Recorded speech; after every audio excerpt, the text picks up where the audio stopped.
जैन धर्म को आदिनाथ, जिनको ऋषभदेव भी कहते हैं, उनके द्वारा खोजा गया था, जो जम्बू द्वीप के राजा थे, जिसे अब भारत कहते हैं। जैन धर्म को असल में निर्गंथ संप्रदाय से जाना जाता था, जिसमें पहले तीर्थंकर ऋषभदेव ही थे।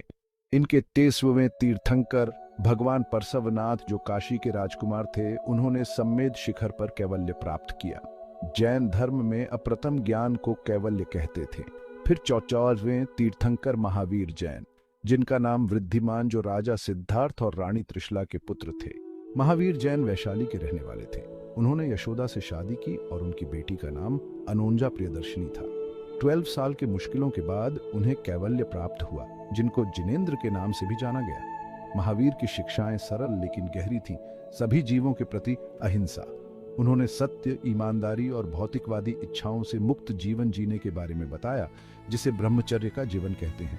अगम साहित्य, 12 अंगा, 14 पूर्वा और कल्पसूत्र, जिसे भद्रबाहु ने लिखा, जैसी किताबों ने हमें जैन धर्म के बारे में बताया। यह सब प्राकृत भाषा में लिखी गई थी।